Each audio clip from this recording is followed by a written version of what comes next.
Hey everybody, I'm Greg. And I'm Katie. Welcome to the Meeple Society. Today we are on episode 19, the first episode of the D's. Welcome to the D's. But before we get started, if you like this kind of content, if you are enjoying this series, and I certainly hope you are, please consider subscribing to the channel, hitting the like button for us, hitting the bell icon if you want notification of future content. And follow us on all of our social media. Yeah, for sure.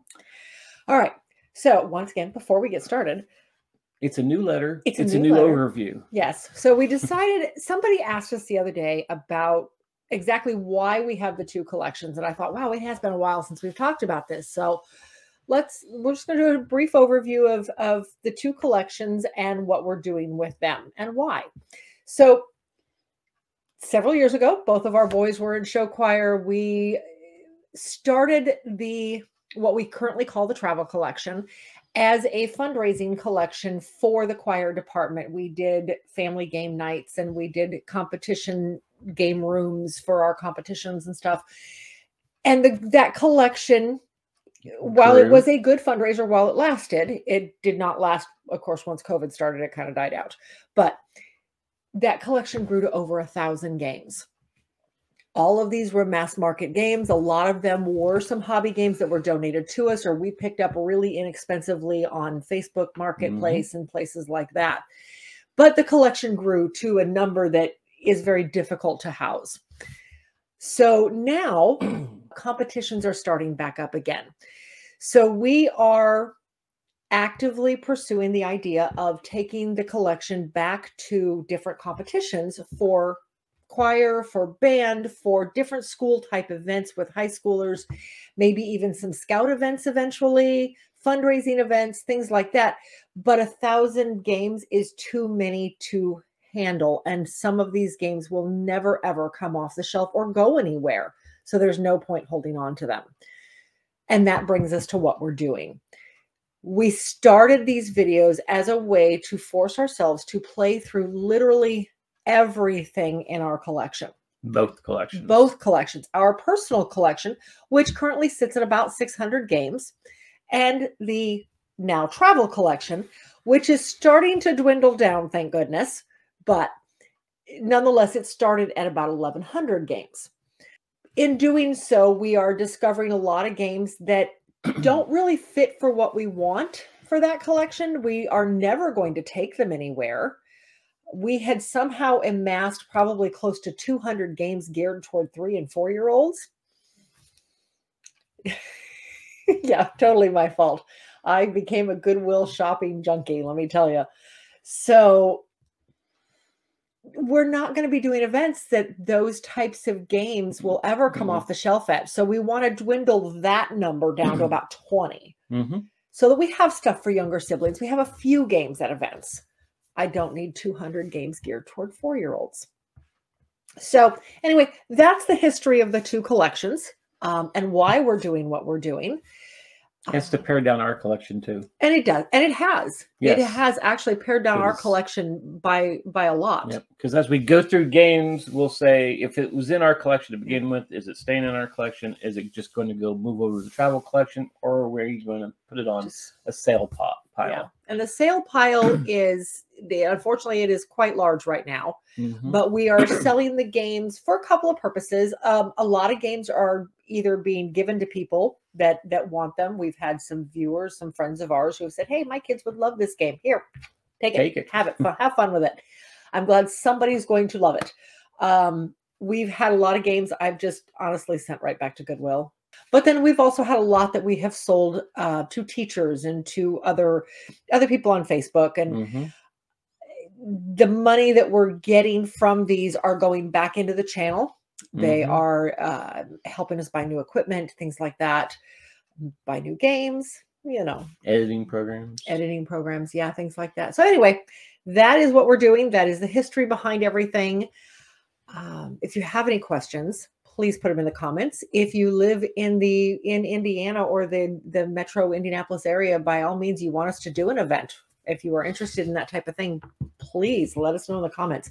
I will be happy to work with you on that. So let's get started on the D's, though. I'm excited to finally hit a new letter. So, where do you want to start on that? Where pile? do we start on this one? Now the D's are a lot smaller than the C's. The C's Yes. we ended up with, I think final count was 142. The D's we only have 72. It's a whole lot easier. So a few less games per video this time around. Mm-hmm. So we are going to start with a combination of games. The Dangerous Book of Boys card game and the board game. Yes. This was actually given to us. One of the girls I worked with, her kids had it for years and loved it, and they had outgrown it. So she donated it to the library a while back, or the collection. This one I found at Goodwill sometime later. We played them both. This one is simply cards with puzzles on it. That's the whole thing. I mean, just as it says, it's a card game, and each of the cards has points on it, and depending on how long it takes you to get the answer or how many hints you have to have, that's how many points you get for the card. And then the first person to 60 points wins. Simple as that. It was okay, but this guy has an actual board to it. This one is much more tactile. There's more to it. The concept of this one is that you are on a deserted island and you're trying to build a raft to get off the island. And every correct answer on a card moves you along the board. Well, every correct answer on the card gives you a raft piece so that you can go back down to the beach and get off the island. But there's different spots on the board for different types of questions. It's not just pull a card and whatnot. And there's parts where you can lose parts of your raft. There's cards that make you lose parts of the raft. There are different items that you're going to need to use. There's like a string to tie your knots with. There's knot lessons. There's little astronomy stuff with stars. You got little twig chits that you're like Roman numerals. You're writing the nomen numerals with the sticks. The nomen numerals? The nomen numerals. Anyhow, so this one to me is just, it's a lot more tactile. I can see this one being really interesting for Boy Scouts, Girl Scouts, things like that. There's a lot of really, it just seems like that type of information to me. So this one's going to stay in the collection. This guy is going to go on the sell pile. And yeah, that's that. All right, what's next? Next, we have Deep Sea Adventure. Oh, God. This is an insane game. Pressure luck. It is so pressure luck, it's not even funny. And I don't even think I got out once last time. You play the game in 3 rounds. So the way this sets up is that all players, it plays up to 6 players, mind you. You have a submarine set at the top. All players are sharing the same oxygen tank on the submarine, which only has 25 points of oxygen in it. And you are going down into the water on the trail. You have a path of treasures going down into the water. The farther down, the better they are. Right. The more points they're worth, of course. So you are trying to pressure luck to get down further. But as soon as you pick up the first item, you start using oxygen. You don't use oxygen until you get down, till you pick up that first item. But as soon as you pick up that first item, now you're using a point of oxygen for every piece you're carrying. Yeah. So if you're grabbing, being greedy and grabbing 3, you're losing 3 points of oxygen. So if you're carrying 2 pieces, you're using 2 points of oxygen every round. I'm using 3 if I'm carrying 3. You can drop pieces, but you don't want to do that because that's points. But at the same time, if you don't get back to the sub, you don't get any points. Yep. And if you basically drown, all your stuff floats back to the bottom. Yep. And then you magically reappear on the submarine. Yep. So it's a cute little game. We found this at Goodwill on a Florida trip a couple years ago. And this sits in our collection. It will stay in our collection. It's a nice little travel game. We've taken it with us a couple times, and it plays up to like 6 people. It plays 6 players. Yeah, I couldn't even imagine playing this 6 players. That would be totally insane. You'd need a bigger sub, I would think. But I don't know. We've never tried. We've never played it more than 2. My strategy was to stay up top and just grab what I could and get out. While she would go deeper than I would, because she would drown every time. I never made it back to the ship. Got to play it smart. if you take out the higher pieces, the bigger pieces float to the top. If you take the small stuff first. That's Deep Sea Adventure. It is Stain. And we'll stop there before I drown him. Can't drown me. Okay, next is Dad Joke Face Off. I lost this one terribly. Riddler on the Roof. All right, so this one, the whole concept is you've got a card with 3 dad jokes on it. You got 4 cards with 3. 4 cards, 3 dad jokes on each one of them. You are facing off with each other player in the game. It plays up to 12 people, so it could be quite a long game. We played with 4. I lost horribly because I giggle way too much when it comes to stupid dad jokes. But you are trying to make your opponent laugh. And if you laugh, then depending on who has the most laugh cards after a set of, each of you have read off a set of 3, then that person, the person with the least amount gets a point on the board. Person with the most points on the board at the end of the game wins. Yeah, I lost horribly. I don't even think I had 1 point on the board. I don't think so. Me and Eric tied, I believe. Yeah. Yep. So, cute game. We are going to keep it. In the travel collection. It is in the travel collection. Not really our type of game, but I can see it being a fun party game to come out of. Yeah, it's a cool party game. Yeah. So anyway, that is Dad Joke Face Off. Okay. Next one we're going to pull out is one we just played last night with our son, Justin. This is Dante's Inferno. We've kind of upgraded a couple pieces. This is a Twilight Creations game. So if you know Twilight Creations, you know the pieces aren't the best quality, but the miniatures are decent. Yeah. The miniatures are decent. Yeah. They're basic miniatures. They give you charts to keep track of your resources. This is your player board. The original pieces came with these little bitty, looks like scrap pieces of cardboard to track your resources on. We played it that way once. Didn't like it. It was so confusing to try and keep track of anything because you are gathering resources based on die rolls, very similar to Catan. You are spending resources to do things very similar to Catan. If you bump your player board there, you don't know how many you had now. So somebody gave me a set of these. I don't even know where I got them, but I loved them and thought these are perfect. So I went out and found one for each color needed. Fantasy Flight tokens. Yeah, they're just Fantasy Flight markers is all they are. But they work perfectly for this. So we got those. But the concept of this game is that you are building the 9 layers of hell in Dante's Inferno. So you've got 4 types of resources: lust, gluttony, violence, and hypocrisy.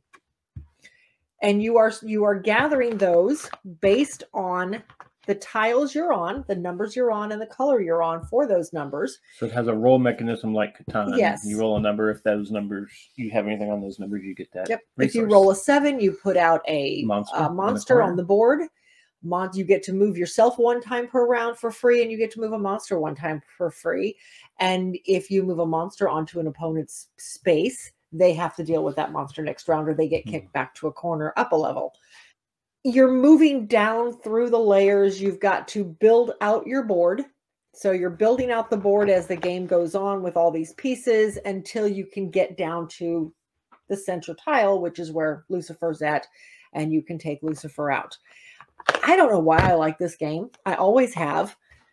I wouldn't call it one of my favorites, but I've always enjoyed the game. I don't get to play it very often either, though. So that's She's from there. Whatever. So anyway, that is Dante's Inferno. This one has always been in our collection. It will stay there. Yeah, just a very interesting tile lane, resource gathering, spending game. So anyway, that is Dante's Inferno. Next, we have another Dart game. Yep. Which is called Dart Minions. This is another one. I don't know why I like it, but I do. Which is weird because this has the game Smash Up, the same type of mechanism where you're trying to break a city to get the points for it. Yep. This has that, but there's dice rolling involved. And I don't like Smash Up, but I like this game. It doesn't make any sense to me, but maybe because I don't like the card play in Smash Up. I've never been able to get the cards to work for me. But this one is, there is a little, I mean, you've got cards, you've got the minion cards. It's got some take that in it. You've got the demon card. There is some take that in this one. But you are essentially, like I said, trying to bust your locations. So you've got locations set depending on the number of players, and everybody is using their player pieces to try to do it. And you're laying player pieces down based on die rolls. So you're rolling 3 dice each round. There's 3 different colors of dice, and the ones you get to roll are based on your level, and you go up levels by collecting towers. You collect towers by using your dice. So if you roll a 3, 4, and a 5 on dice, you can use the 4 to collect a power 4 tower. You can use 3 to put 3 of your workers on one work city location and 5 on another city location. But so your dice have multiple uses. Once you take the city, everybody who contributed to the city, well, let me rephrase that. Most people who contributed to the city will get something. The person who has the most power on the city gets the city tile, which is worth so many points at the end of the game. They also get these red skull tokens, which allow you to bring your people back out of the graveyard. Yep. And the second player gets a couple of points, and then whoever broke the city gets a point. So I don't know. I just have always liked this one. There's card play that have that. This is more of your take that different demons that give you special power, special one-use powers. And again, you buy them with your dice. So your dice are literally your currency in this one. Depending on what you roll, tells you what you can do. This one has always been in our collection. This has been in our collection for quite some time now, and it will stay there. Like I said, I don't know why I like this one over Smash Up, but always have. So that is Dark Minions. Okay. Next we have Da Vinci's Challenge. This is a very abstract game. This is about as abstract as they get. So in Da Vinci's Challenge, there is, and I wish it was like a 3D plastic board, but it's not. Da Vinci's Challenge, you are essentially putting pieces out on the board. Everybody, and what gets me is there's only 2 colors on this. It's a 2 to 4 player game, but there's only 2 colors. So you have to play teams if you're playing more than 2 players. So you are putting your pieces out on the board to make patterns. And the patterns, so there's the board. So you're putting your pieces out on the board to make patterns. The patterns award you different points. If you claim the pattern the minute you make it, then you get the points for it at the end of the game. But if you miss it and maybe 2 rounds later, oh crap, I forgot to claim that pattern. Too late, you don't get it now. So you're keeping track on here of all the different patterns you're making, which, mind you, every piece you lay down is going to make a pattern. Well, not of some sort. Every piece is going to take at least 3 pieces. Well, yes, but I'm saying, but once you start getting pieces down, you're making patterns constantly. So sometimes you're making 2 or 3 patterns at the same time. So you got to just keep track. Yeah, it is. There's a lot to keep track of in this one. It was interesting. I liked it. I don't think it's something that's ever going to come off the shelf, though. No, not even over in the travel collection, which is where it's at right now. Yeah, it sits in the travel collection. We're going to put this on the sale pile. I think it's a great game, but I don't think it's something that's ever going to come off the shelf over there. Yep. I think we have better abstract games, more attractive abstract games that are more likely to come off. So this one is going to go ahead and go to the sale pile. All right. So the next one is with a box lid upside down. This is the Da Vinci Code. This one was actually really interesting. Yeah. This one is another one of those mystery solving ones where you're going around the board, you're looking for clues, and you've got to solve the mystery. We seem to have a lot of those, which I did not realize we had so many. But this one adds another layer to it. It almost adds that escape room layer to it where you actually have to solve puzzles. I like this one. It gives you 15 mysteries in the book to solve, but it is not just go get the information and deduce the answer. You have to find the answer. Yeah, you get clues in other areas, but then you got to go back to either the art museum or the library to figure out what the clue meant. To look at the paintings, to look at the artifacts, So you've got to cross-reference things. And I thought that added an extra layer of complexity to it and just an extra layer of intrigue and of just, I don't know. Yeah. I really enjoyed it. I enjoyed it. So we're going to hold on to this one. I've actually started building a mystery shelf with exit games and things like that on it. And this is going to go onto that shelf. So, because it is an interesting genre of games. So, but yes, that is the Da Vinci Code. And it is staying in the travel collection. Okay. This next one comes with a story. Oh my gosh. This is Deck Building, the deck building game. So we found this at Gen Con. Actually, my son and wife found it before I did. I didn't even hear them talking about it. But at the time, I was building decks for a living. Yeah. So when I seen this, I was like, oh, wait, I have to have this game. They didn't even know I went and bought it, though. But yes, this is all about building a deck and using your deck to build a deck. And the way you draft cards is how many nails you have in the cards in your hand. You can grab that many. Yeah. So all the cards have screws up here in the corner. That's your purchasing power.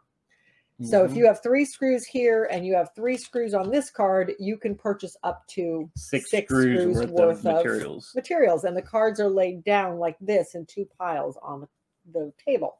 So you can kind of see what you have. Now the problem is in this deck, there is good lumber. There are really nice fancy railings. There is okay lumber. And then there is, there's really fancy lumber. Oh, I can't find the crap lumber. Oh, wait. No, that's not it. See, old, really? Oh, there it is. And then there's crap lumber. You start with these. They only give you 1 purchasing power. They're not very strong, but well, you have a couple of these. A couple of pine ones. So throughout the game, you are either purchasing. You can do 2 actions. You can purchase. You can build. Put a piece of lumber down into your deck and start building your deck, or you can use the stain tokens to stain your deck, and you can stain a single piece, 2 pieces by putting it in between, or 4 pieces if you happen to, well, I don't want to stain the crap lumber, or you can stain 4 pieces by putting it right here in the middle if you have enough. And once that's done, nobody can touch your deck. Yeah, because people can play cards onto your deck, so somebody could come over and put one of the old weathered deck boards So if I don't have this stained yet, somebody could do a take that move and ruin my deck. I never have done that. Trust me, I've thought about it. So anyhow, it's a cute little deck building game about deck building. Scores by whatever type of decking you have, scores a certain amount of points. It's a multiplication score set. Yeah. So you score by the number of screws, by the number of actual that's connected cards you have connected. Yeah. And then the rails are different, and there's stairs you can put on. The stairs can act as either one of the deck railings. But yeah, so he saw this at Gen Con, and while Justin and I were laughing about it, saying we needed to get it for him for Christmas, he was already over there buying it. So and that is deck building, the deck building game, despite how ridiculous the game is. And it's okay. I mean, it's a cute little game. It's going to stay in the collection simply because of the theme. Next, we have Deer in the Headlight. Okay, so you've got 2 decks of cards. You are completely dealing the decks out to everybody who's playing. And then in round robin fashion, one at a time, everybody is rolling their dice, and you're rolling 3 dice, and the dice tell you what cards you're allowed to take out of your hand or do something with. So for instance, if you roll a 3 and a 4 and a 6, you can get rid of your 3s, 4s, and 6s out of your hand. The goal is to be the first person with all your cards gone, to get rid of all your cards. That is literally the whole game. There is nothing to it. It is 100% luck. Now, there are some specialty dice. Things that do different stuff. Yeah, there are some specialty dice, and I do not remember what they do now. Well, dice are big and chunky. The dice are great. So I have no issues with the dice. If you roll the card, instead of just discarding the cards, you give the other. So you roll a 1, which is an ace, an 8, and the card, and you're passing all your aces and 8s to the player next to you instead of just discarding them out of the game. Then there is the deer. All cards matching the number plus any cards which add up to the number rolled. So if you rolled a 5 and a 3, you get rid of your 5, 3s, and 8s. And 8s, yes. So there's a lot of different variations to it there, but a lot of different options with the extra dice. But in the long run, quite frankly, it was kind of a dud. So this one's going to the sale pile. Unfortunately, we did not. It was not a good game for us. So anyway, that is Deer in the Headlights. This next one is Dead Panic. So Dead Panic is along the lines of Castle Panic. Yes. Same concept. Only this one a little different in the fact that you've got to collect your radio pieces. So, all right, start from the beginning. Dead Panic is all about fighting off zombies in a cabin. Only this time, unlike Castle Panic, you have a player piece that can move around the board. You are physically fighting hand to hand. You're not just standing on the castle shooting. Or range. Or range, yes, because there are weapons, there are guns in there. So you are fighting off the zombies and different types of zombies that are coming in. The zombies are moving at different speeds. You've got your shamblers who only move if you roll a 4 or higher on the move die. You've got your stronger ones that go right through the walls. The sprinters that move twice. You got brutes. Yeah, so each of the zombies do something just a little bit different. The board is nice. It does lay out very nicely exactly what everybody does. It's all on the corners of the board, just like Castle Panic. And you got survivors. And survivors, yes. And your survivors, there's 3 survivors in the pool. And they have the parts to the radio. They each carry 1 piece to the radio, so you have to rescue the radio pieces. You don't necessarily have to rescue the survivors. You have to rescue the radio pieces because you're not winning without them. So once one player has all 3 radio pieces, then they can call for the van. Call for the van, and the van will show up in the outer ring of the board, but they won't come to the cabin. Now, mind you, I think by the time we finally got all 3 radio pieces, we only had 1 wall left of the cabin anyway. There wasn't much left of the cabin, but now you got to fight your way to the van. You got to fight your way to the van. So you only get 2 actions per turn. So that's a little challenging because you can move, you can fight, you can pick things up. So it's an interesting game. It was very challenging to try to win it. We did win it literally by the skin of our teeth. I think we both were 1 point away from being zombies ourselves and finally managed to clear the wooded area and get in the van. Yeah, because if you die, you became a zombie, you flip your player card over, and then it tells you what you can do. Yeah, so you suddenly are working for the other side. So it is no longer cooperative for you. So anyway, that is Dead Panic. This one has been in our collection for a while. I think this is literally only the 2nd time we've played it. We are actually going to move this over to the travel collection. I think it will see more love over there. It's not the kind of game we pull off very often. I'm not big on zombie games. If the only one I really enjoy is Zombicide. So, but anyway, so that is Dead Panic. Okay, next is we will do Destination Neptune. This is the one, as much as I try, I can't beat her. All right, this one was given to us by a local game store years ago when we first started building the travel collection. They gave it to us to add to the collection. This is by Saltier Games and Toys. Yes, in Indianapolis gave it to us. So this is one, it is all about exploring space. You are exploring and doing research on all of the different planets in the solar system, minus Pluto, of course. They didn't include Pluto. Yep. Poor Pluto. Poor Pluto. But anyhow, so you're doing research missions. You are building bases. You are building colonies and factories on the different planets and out in orbit in the planets. Like in Earth, there's the moon. There's 2 bases on the moon, plus there's Earth's orbit. Same thing in Jupiter. Some of Jupiter's moons have stuff. But anyway, so you are collecting resources, gas and money mostly. And well, yeah, gas and money to be able to move around the board and get to the different areas so that you can do stuff. It's a really interesting space exploration game. There's a lot of card play in this because the whole thing each round you have to play a card. You're playing a card. You can sell a card and you can play a card. So each round you have 2 options. You can optionally sell a card and get a coin. That card becomes public use, though, and now anybody can use that card. Then you have to play a card out of your hand. And the cards in your hand, there's 4 different eras. And the cards are basically just distributed throughout the 4 eras to make them come out in, I don't want to say the right order, but in the right distribution.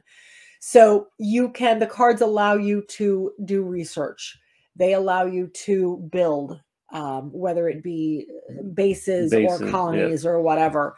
They allow you to collect money, to get to find investors to give you money, to become a fuel broker so that you can buy fuel, buy and sell fuel. I know there's more. I just thought of the one, and now I can't remember. I can't remember what they're called. That's annoying me. Explore missions. Did you say the missions? No, I don't think I said missions. Yeah, you can go on. That's the way you get to the other planets. You go on missions. That's right. So that you're there, and now other people can follow you and not have to pay the fuel. But now, once you've done the mission, now you can start building on that planet. And factories produce. And that allows your factories to produce, which gives you more coins and more fuel. More fuel. And then technology. Technology is a big one. Because you need the technology to build the other bases and other factories and stuff. Correct, right. And it's got a neat follow mechanism where if I lay a technology card down, I get to choose one of the technologies for free off the board. And I control that technology for the rest of the game because I'm the first person who claimed it. But any other player can pay me 2 credits. Well, 2 credits, and I think it changes based on number of players. But you can pay the controlling player to get access to it. And then for the rest of the game, you have access to that technology. Or you can wait till you have a technology card and do it yourself. Do the research yourself, right. And then the research missions, again, same thing. I'm going to do the research mission, and I have to pay the fuel for it, but everybody else just pays me 1 credit and they can piggyback on my research. So it's interesting with the follow mechanisms and stuff. Too. And the same if thing somebody with the build. builds, then there's 3 rounds of building. Yep. Where suddenly everybody can build whatever. It is a fun game. I really enjoy it. I think the only thing we decided that was really wrong with the game, it just lasted a little bit too long. Right. For a 2-player game. For 2 players, 4 eras is a little too long. By that point, we had both built everything we could build. All the technology had been discovered. And there was really nothing left to do. There was nothing left to do. So, and actually, that was by the 3rd era. Yeah, by the end of the 3rd era was ending, it was like, what else can we do? So we started the 4th era, and we were both like, there's nothing. I can't do anything except collect money. So we decided to end the game early. So this one sits in the travel collection. It is a great game. We really enjoy it. It will stay in that collection. I think it's a great space exploration game. So, but yeah, that is Destination Neptune. Yep. Okay, now we're going to get into some weird games. Oh, well, all right. This is a big game. A big box for... This is actually a lot of fun. This is Detour? Yep, this is called Detour. The ultimate vacation game where getting there is half the fun. Yeah. This one was a lot of fun. I actually enjoyed it. What? Nothing. I was looking at the back of the box. Oh, okay. I thought you were going to tell me it was on backwards or something, but it was not. Okay, I can't get the box lid off. Okay. So big box. But I think it's missing the insert. So I would hope this was a Goodwill find. So what I like about this one, and this is what makes this so much fun, is that this is your board, and you have these pieces that insert into the board that change the way the road goes. So, and you could literally turn these depending on what you roll on the gas pump. Yeah, because I think I took the batteries out. The battery's out, but you hit the button on the side and it'll tell you how many spaces, how many miles basically you can travel, and each square is a mile. Yep. Or it'll hit the detour, and then that's when you get you get to turn one of these. And if somebody's sitting on them, that's okay. You can turn them anyway and completely throw them off They could be in here, and you could literally turn like that, and now they're stuck until they get a detour. Until somebody turns that again. And you can run the rest of the board and beat them. The concept of the game is that you are taking your little cars, your wagons, and you're going around picking up postcards from 8 different sites and then getting back home. So that's the whole concept. I mean, it's a roll and move technically with a twist thrown in, a gimmick thrown in. It's a cute game. And we did enjoy it. We laughed pretty good at it. But the box is huge. And my fear is, I don't think... I'm not afraid so much. But... Yeah, I think it would come off the shelf if we took it. The problem is the box is so big, I don't know that I'm ever going to take it anywhere because it takes up so much space. I can get 3 other games into the space this one takes up. So for that reason, I think this one's going to go ahead and hit the sale pile, and hopefully somebody else will show it some love. So anyway, that is Detour. Put him down on the floor. Next, we have the Diary of the Wimpy Kid Cheese Touch board game. This is a perfect example of a game that has a completely tacked on. Oh my gosh, IP. Tacked on IP. There is nothing in this game that has anything to do with Diary of a Wimpy Kid. Yes. Yeah. Not that I would know because I've never read any of this stuff or seen any of this stuff. Matter of fact, we asked our youngest son and his girlfriend, Eric and Journey, to play this with us because they at least were familiar with the IP. I wanted to know if this had anything to do with the IP. It does not.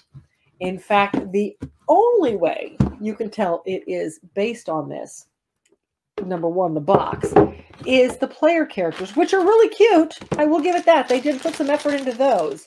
They're plastic standees? Yeah, they're just little plastic standees, but they're adorable. But this is literally the only connection to the IP is these. So the way this plays, it is a party game. You are moving your guy around the board. There's a die you use once at the very first round of the game. And if you move your guy, and then from then on, how your movement goes is based on your cards. So there's 4 different spaces, and each space is a different type of card you're pulling. This is charades. This one is charades. So you're having to act out a word. Yes or no? This was yes or no. So you are the person whose turn it is reading out the question, and everybody else is writing down the word yes or no. And then the person whose turn it is has to guess whether each person said yes or no to a specific question. Like one question I think Journey had was, have you ever had a haircut so bad that you had to hide it under a hat? And then she had to guess what each of us said. This one was that is basically, it's like the honeymooners game. Oh yes. Where you read a question and then you pick one of the other players as to who's going to answer this correct, because that player has to answer what he thinks you're going to answer the question as. Like, I think one question I had was, what is a store you will never shop in that you don't like shopping in? So, and then he had to guess what I would say. And then the last one is more of a group think type thing where the person whose turn it is, you ask the question and everybody has to answer that question and then hand them your sheet of paper. And then the person whose turn it is has to guess who said what.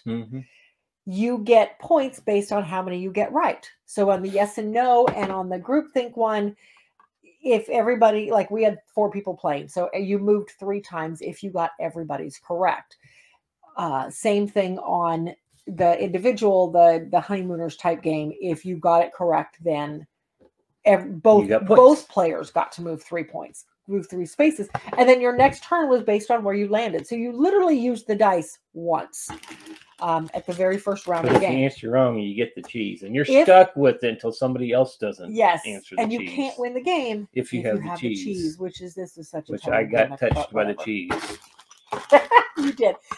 It is a cute game. I was for sure this was hitting the sale pile before we played it, and we actually I think we decided to keep it over there because it is an interesting party game. Yeah, it's definitely a way to get to know the people who you're playing the game with. Yes, yeah, it was a cute party game, so we are going to go ahead and hold on to it and put it on the party shelf, and we'll see what happens with it. So anyway, that is Diary of a Wimpy Kid Cheese Touch. So next is Diary of a Wimpy Kid Don't Scramble the Egg game. All right. This one plays like a game of hot potato. And there's a disturbing game piece in this. The hot potato, if I get the box open, is this ugly little egg, which I've already taken the batteries out of. there's a deck of cards that give you topics, like action movies or something like that. Anyway, the player who has the egg has to name off something related to that topic and then pass it to somebody else. And then that person has to name off one and pass it to somebody else. And you're doing this until you hear the egg crack. And then that person gets the card. First, when you get 3 cards, when you are now in possession of 3 cards, you're out of the game. And you keep going like this till one person wins.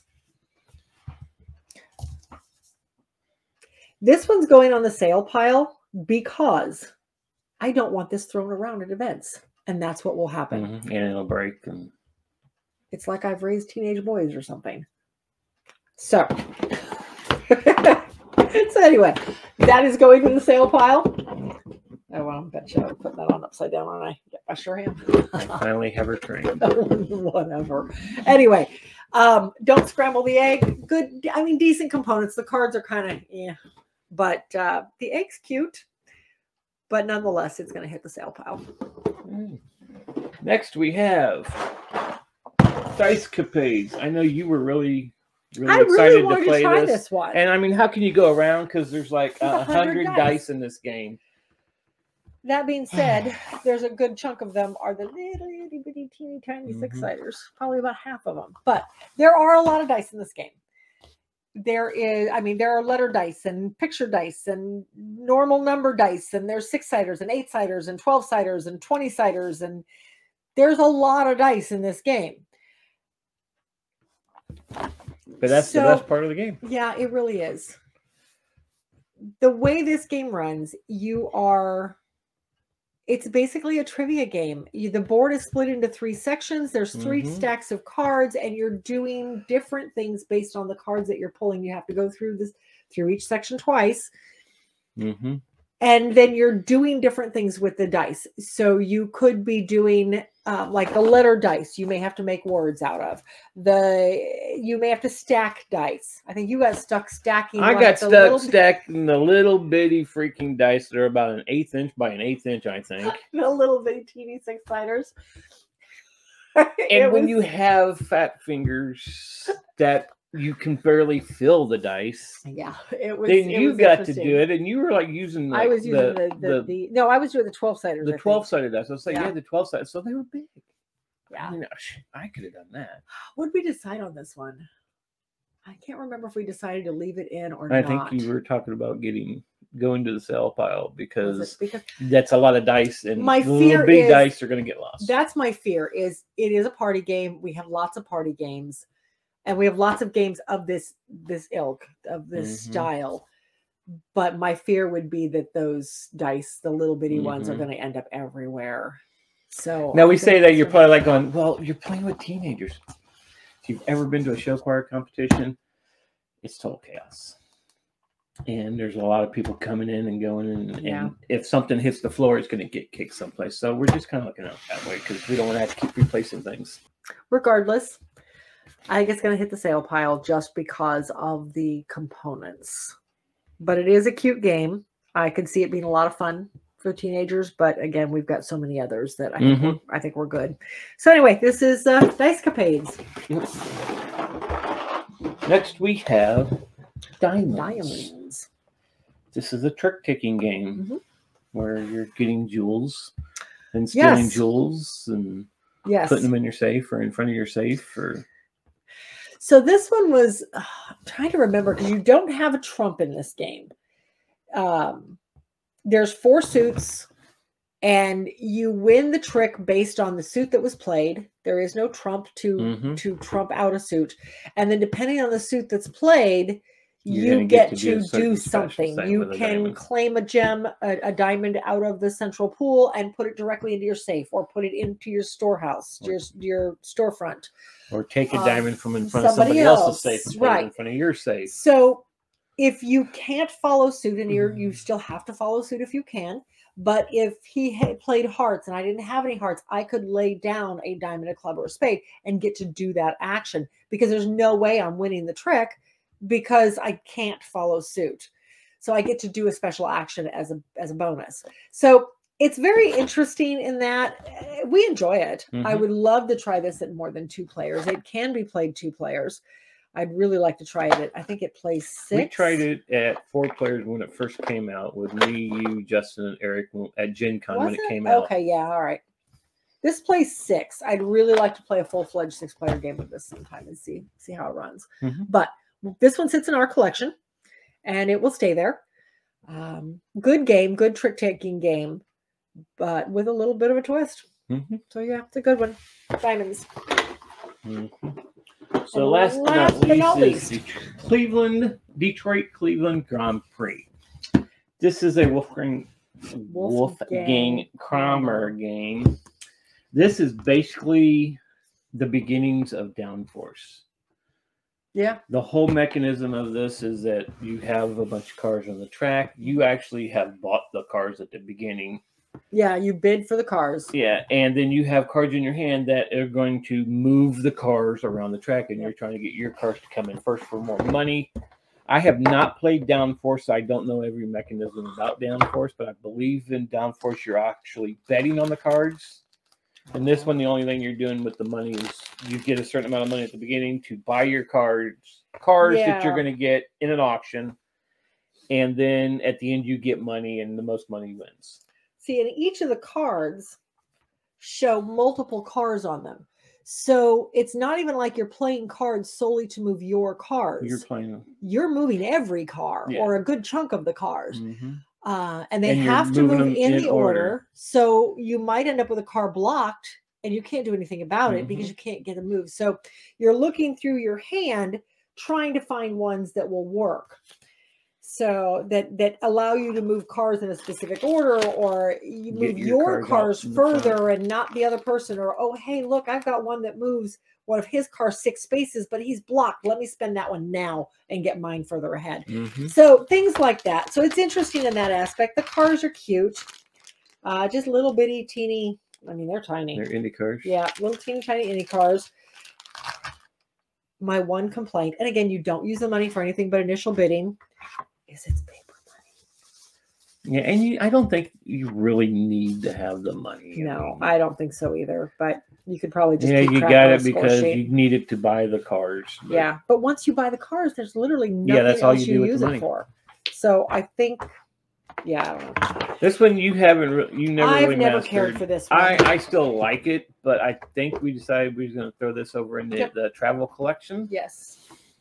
Because we need space on our shelves over here because we have games that have to go in those slots. And I mean, we've only got one racing game over there. This would give us a second racing game.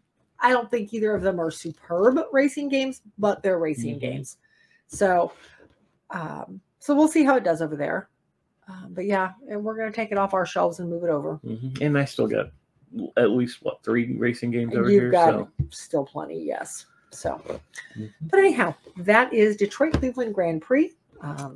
By Mayfair Games, and that is it. The first episode of the D's. Yes, first episode of the D's. Again, I hope you enjoyed that. I hope, again, any questions on any of the games, please let us know down in the comments. If you've played any of these and let us know your opinions. I would be interested to hear. But otherwise, I guess we'll see you next time. See you at the next one.